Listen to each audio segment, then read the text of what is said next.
Audio Jungle. Audio Jungle.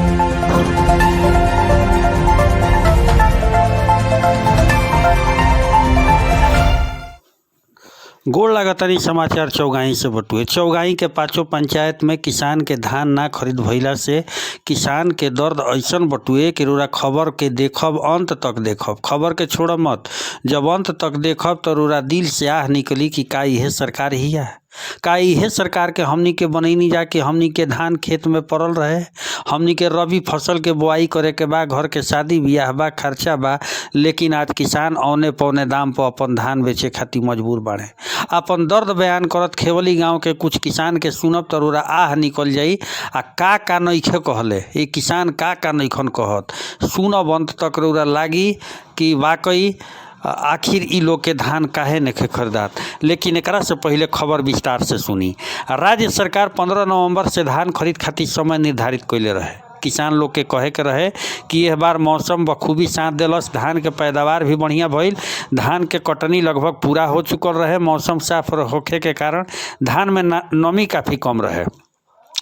सरकारी स्तर पे समय से अगर खरीद हो जाए तो किसान के रबी के बुआई में मदद मिली, किसान के बुआई में मदद मिली ता घर में जौन मांगलिक कार्य होत रहे ओकरा में कौनो परेशानी ना होई। चौगाई के किसान सीताराम सिंह बतैनी कि हमनी लोग के धान अधिप्राप्ति के चक्कर में फसल रहनी जा तो रबी फसल भी चौपट हो जाई। ऐसा स्थिति में बिचौलिया के हाथ औने पौने दाम पे बेचे के हमनी के मजबूर बानी जा।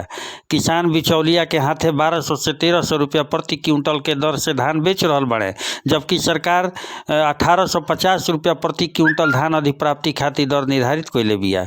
चौगाई के किसान प्रताप नारायण सिंह सही दर्जनों किसान बतैले कि सरकारी स्तर पे धान अधिप्राप्ति खाली खाना पूर्ति बन के रह गइल बा, इनाम आ दिखावा के वस्तु रह गइल बा। किसान के धान खेत में पड़ल बटुए, किसान विवश आ लाचार नजर से कबो पैक्स के दौड़ लगावत रहे तो कभी सरकार के आदेश के अखबार के माध्यम से पढ़त रहे। लेकिन अब विवश होके ही किसान औने पौने दाम पे बिचौलिया के बेचे पर मजबूर बाणे। चौगाई के किसान रणजीत सिंह राणा कहतनी कि हर बार चौगाई में गोदाम ना होखे के आ गोदाम के नाम पे महीना खींचे के विभाग बहाना बनावत रहेला। इस सरकार की जिम्मेवारी बा कि जल्द से जल्द पैसा के माध्यम से गोदाम के व्यवस्था करके हमनी जैसन किसान के धान कट के खलिहान में पड़ल बा, सरकार जल्द से जल्द ये धान के खरीदारी करे। वहाँ के कहनी कि एक तरफ देश के प्रधानमंत्री नरेंद्र मोदी किसान के आय दोगुना करे के बात करतनी, वही दूसरा तरफ किसान के साथ ऐसा सौतेला व्यवहार काहे होता। हर बारी किसान के धान तब लिहल जाला जब बिचौलिया पूरी तरह से धान खरीद लेवले। इ किसान के धान जैसे ही तैयार हो जाला अगला फसल की बुआई खातिर इनकर चिंता होके लगेला। अगर सरकार समय से इनकर धान ले ली तो किसान बिचौलिया के धान बेचे के मजबूर ना होतन। ओजे प्रखंड के सहकारिता पदाधिकारी अमित सिन्हा 15 तारीख के बतैले रही कि धान अधिप्राप्ति अभी नइखे हो सकत, काहे से कि विधानसभा चुनाव के कारण आचार संहिता लागल रहे। वही यहाँ कहनी कि सरकार ऑनलाइन पंजीकरण करावती। अगर चौगाई पंचायत से 7 गो किसान अभी ऑनलाइन करेले बने। अब सवाल ही उठता कि अगर पैक्स के द्वारा धान ना लिहल जाई तो किसान सरकार के द्वारा कोनो आस्थाना पर व्यवस्था करे के चाहिए ताकि किसान के मेहनत आ परिश्रम के सही भुगतान हो सके।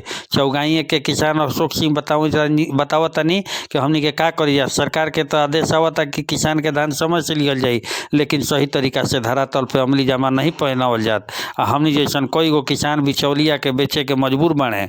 ओजे प्रखंड के कई गो किसान कहत रहे कि सरकार के कोनो स्थायी व्यवस्था करे के होई, ना तो किसान कहीं पंजाब और हरियाणा की तरह रोड पे आ गई तो हालत बिगड़ जाई। ओजे खेवली के कुछ किसान माथा पकड़ के रोत रहे, रोरा बयान सुनी तो पता चली। हइये नहीं कर सब बिया खाद कैसे आई, वही में नेवता हकारी लइकन के पढ़ाई अकिल जाम बजान जाए कि अब हमनी के मन करते कि जहरे खा के मर जाइए। अभी बेपाई नहीं लो मान ली कि जी बड़ी शौक से नीतीश के लोग जीतवले कि नीतीश धान किनी है, ई किनी है, ऊ किनी है, ई बुझाते नहीं के किनी है कि लोगन के मुंह है। ते सरकार से खुश बानी कि ना खुश बानी? ये सरकार से तो खुशे रहल है आदमी, लेकिन हे स्थिति में का खुश रही। ऐसा स्थिति रही तो मोदियो जी पर असर पड़ी।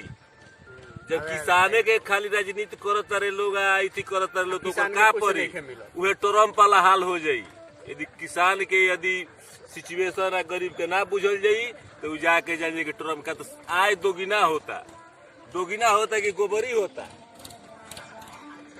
आय के जब दोगुना ना कह गई दोगुना ले एक गुना कर दियल गई ओकरा से खुशहाल हमनी को सही रहनी है जा हई नीति हऊ नीति आय पैसों वाला पर लगावत रहे कि चलो तो ठीक बा लेकिन हमनी के ही लगा के का खाद के दी मोदी जी है कि नीतीश जी ये क्यों ना प्रखंड में रोज सब बानी सब है हमनी के चौगाई ब्लॉक खेवली में बनी जा खेवली पंचायत माने हाँ जी ये गाँव रहो सबके आमसारी हो गाँव हमसारी एक महीने धान कटला हो गई अब गहूँ बोए के ठिकाने नहीं के हमनी के पैसा कहाँ से ले आई जा एगो तो कोरोना मुआ वाला एगो हई धान लेके रोना मुआ होता अपन परिचय अपन परिचय हमार परिचय गोपाल सिंह आमसारी सुखल सिंह तो औरो कुछ माने कहे के मौका बाकी मान ली कि भैया ठीक है कल है जौन कल है तो बहुत बढ़िया कल है राहुल एकरा में का कहे के विचार बा कि धान मान ली कि मोदी धान हमनी के बेचाए के चाहिए हमनी के मजूरियो आवे के चाहिए 12,000 रुपया मलुजारी ले ले बनी जा साले ले 3-3 हाली पसीना कर ले बन जा गंजी के अब 12 रुपया बेच के फांसी लगावे के बराबर बा माने आसरा पूरा स्टेट के कर्ज माफ हो गई अपन स्टेट कुछ न कुछ कैलस किसान के ले ले बतावन मारो सब हमनी के जवन बात बिहार में एको हाली माफी ना भइल रो सब आशा रहे कि सरकार में जीती तो हमनी के धान दोगुना होई किसान के माने इति होई से काहे केहू के असर रहेला बाबू केहू के असर रहेला लेकिन अब का करी जा हमनी के इस सरकार से रो सब खुश नहीं सब है सरकार से खुशी तो वो में रही कि जब कि हमारे बाल बच्चा खुश रही तारा घरे ढोल बाजी तो हमारे घरे काम करी बबुआ जी जी जी चलिए ठीक बा धन्यवाद बा।